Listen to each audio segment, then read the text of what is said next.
Hello दोस्तों, आज की वीडियो में मैं आपको बताऊंगा कि जीएसटी चालान कैसे जनरेट किया जाता है, या फिर दूसरे शब्दों में कहें तो जीएसटी टैक्स की पेमेंट कैसे की जाती है ऑनलाइन, और कौन कौन से ऐसे ऑप्शन होते हैं जिनके थ्रू हम जीएसटी टैक्स की पेमेंट कर सकते हैं, जैसे credit card, debit card, net banking या फिर यूपीआई।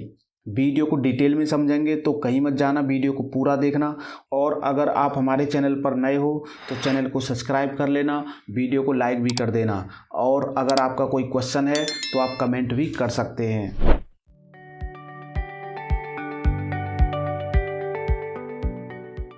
तो सबसे पहले तो आपको जीएसटी पोर्टल को ओपन करना होगा।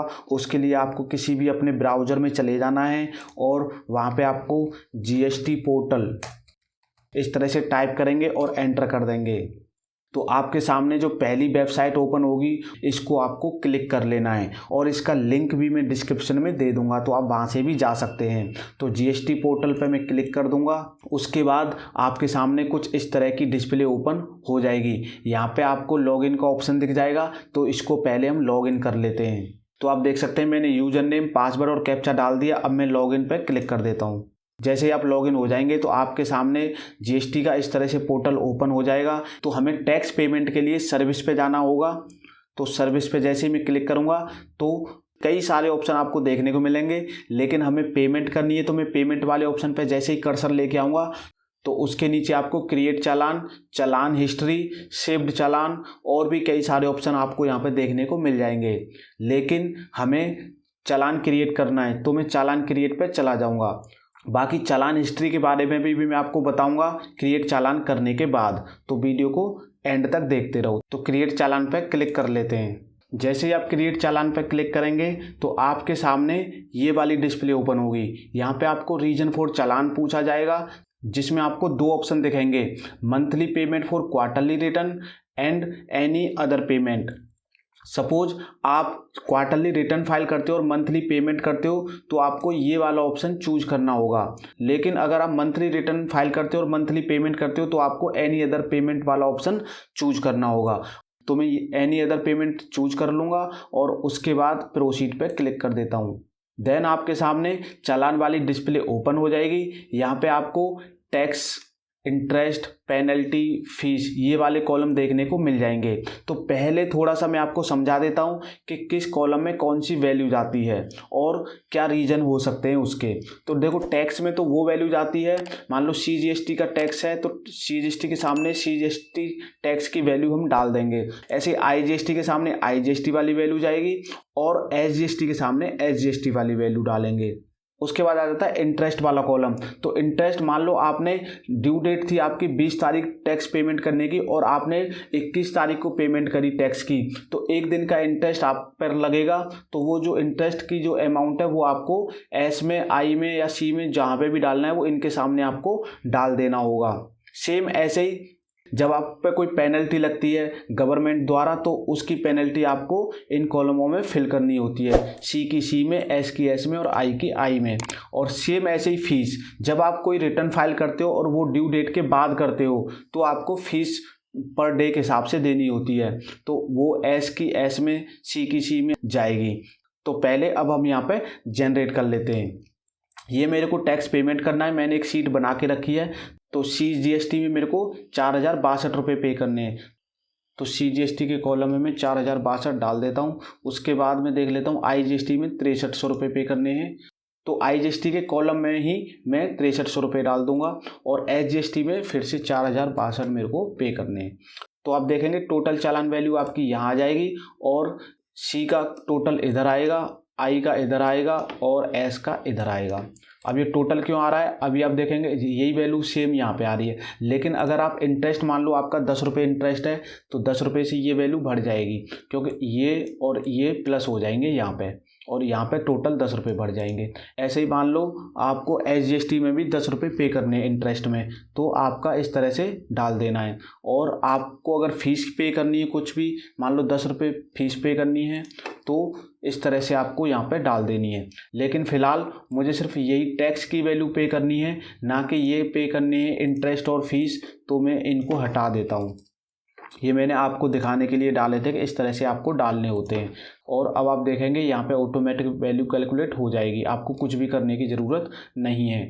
अब आ जाते हैं पेमेंट वाले ऑप्शन पे। यहाँ पे पेमेंट मोड का ऑप्शन दिखेगा, आपको किस मोड में पेमेंट करनी है, NEFT RTGS के थ्रू आपको पेमेंट करनी है, ई पेमेंट के थ्रू पेमेंट करनी है, या आपको ओवर द काउंटर या आपको काउंटर पे जाके पेमेंट करनी है। तो मैं यहाँ पे ई पेमेंट वाला ऑप्शन सिलेक्ट करूँगा और उसके बाद आपको चले जाना है जनरेट चालान पे।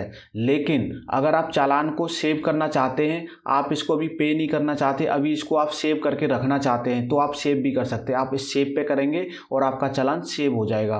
अगर आपने कोई गलती कर दी, ऊपर आपको लग रहा है कि मैंने कोई गलती कर दी, मेरे को एडिट करना है, तो आप एडिट पे चले जाएंगे। मान लो एडिट पे क्लिक करेंगे और आपको यहाँ पे ये any other payment option select नहीं करना था, ये वाला सिलेक्ट करना था, तो आप इसको यहाँ से सिलेक्ट कर सकते हैं और फिर प्रोसीड कर सकते हैं। लेकिन मुझे एनी अदर पेमेंट ही सिलेक्ट करना है, तो मैं इसको प्रोसीड कर देता हूँ। उसके बाद आप देखेंगे कि आप फिर से चालान पर वापस आ गए। अगर आपको यहाँ पे भी कुछ एडिट करना है तो भी आप यहाँ पे कर सकते हैं। तो फिलहाल तो मेरे को यहाँ पे कोई एडिट करना ही नहीं है, तो मैं इसको जनरेट चालान पे क्लिक कर देता हूँ।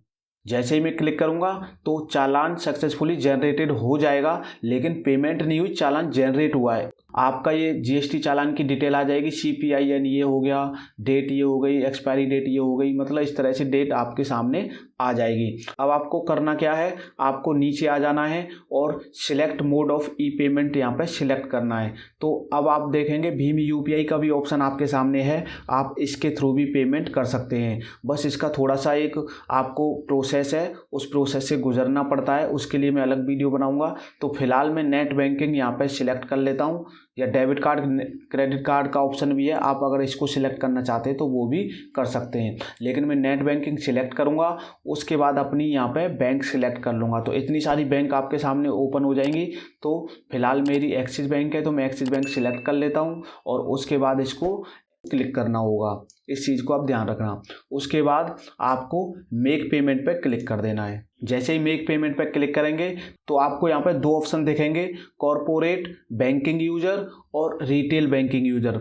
मेरे को कॉरपोरेट से करनी है, तो मैं कॉरपोरेट सिलेक्ट कर लूँगा और लॉगिन पे क्लिक कर दूँगा। यहाँ पे आपको कॉर्पोरेट आईडी पूछी जाएगी, तो यहाँ पे मैं आईडी डाल देता हूँ और उसके बाद लॉगिन आईडी। तो यहाँ पे कॉर्पोरेट की दो आईडी होती है, कॉर्पोरेट आईडी और उसके बाद लॉगिन आईडी, तो वो डालनी होती है। तो फिलहाल मैं यहाँ पे डाल देता हूँ। यहाँ पे मैंने कॉर्पोरेट आईडी और लॉगिन आईडी डाल दिया, उसके बाद मैं लॉगिन करूँगा। अब आपके सामने पासवर्ड का ऑप्शन यहाँ पे आ जाएगा, तो मैं पासवर्ड भी डाल देता हूँ। पासवर्ड डालने के बाद लॉगिन कर देंगे। अब आपको नीचे आ जाना है, यहाँ पे आपको रिमार्क्स में डाल देना है GST चालान, इस तरह से। उसके बाद नेक्स्ट कर देना है, लुकअप यहाँ पे सिलेक्ट कर लेना है और चूज अप्रूवर, तो जो आपका अप्रूवर है वो आप यहाँ से सिलेक्ट कर लेंगे। अगर आपके एक से ज़्यादा अप्रूवर हैं तो आपको यहाँ पे सिलेक्ट कर लेना है, नहीं तो अगर एक ही है तो वो ऑटोमेटिक सिलेक्ट हो जाएगा। तो मैं चूज अप्रूवर सिलेक्ट कर देता हूँ और उसके बाद मैं यहाँ पे आ जाता हूँ ट्रांजैक्शन पासवर्ड पे। बाकी मेरे को यहाँ पे कुछ नहीं करना, मैं ट्रांजैक्शन पासवर्ड यहाँ पे डाल देता हूँ। ट्रांजैक्शन पासवर्ड डालने के बाद आपको कन्फर्म कर देना है। तो जैसे ही आप कंफर्म करेंगे तो आपके सामने यहाँ पे आ जाएगा your tax payment is successfully send to approval. मतलब अभी ये टैक्स पेमेंट नहीं हुआ, चालान जनरेट हो गया, पेमेंट के लिए रेडी है। बस आपको करना क्या है, अपने अप्रूवर, या तो आप खुद ही होंगे या आपका बॉस होगा या आपका मैनेजर होगा या जो भी होगा, उसको आपको बोलना है कि मैंने एक पेमेंट बनाई है, आप उसको अप्रूव कर दीजिए। तो जैसे ही अप्रूवर अप्रूव करेगा तो आपका चालान जनरेट हो जाएगा। अब चालान जनरेट जब हो जाता है तो उसको हम कहाँ से देखते हैं, उसके लिए मैं आपको बता देता हूँ। तो आपको क्लिक कर देना है रीडायरेक्ट वाले ऑप्शन पे, तो फिर से आप GST पोर्टल पर आ जाएंगे। यहाँ पे आपको सर्विस में जाना है, पेमेंट पे जैसे ही आप लेके जाएंगे कर्सर तो आपको चालान हिस्ट्री यहाँ पे देखने को मिल जाएगी। तो मैं जैसे ही इस पर क्लिक करूँगा चालान हिस्ट्री आपके सामने ओपन हो जाएगी। अब आप देखेंगे जो मैंने चालान बनाया था ये वाला, ये अभी क्या दिखा रहा है, अवेटिंग बैंक कन्फर्मेशन। मतलब जब भी आपका अप्रूवर इसको अप्रूव करेगा तो आपका चालान यहाँ पे पेमेंट हो जाएगा। और कैसे दिखेगा, पेड, जैसे ये पेड वाले दिख रहे हैं ना, ऐसे पेड आपका चालान दिखने लगेगा।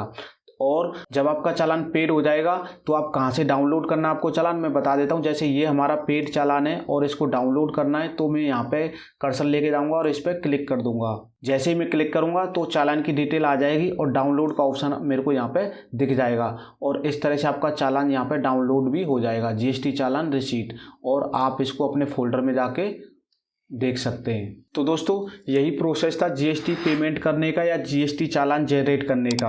अगर आपका कोई और क्वेश्चन है तो आप मुझे कमेंट करके बोल सकते हैं। तो इस वीडियो में इतना ही, मिलते हैं ऐसी किसी नई वीडियो में नई जानकारी के साथ। तब तक के लिए आप सभी अपना बहुत बहुत ख्याल रखें।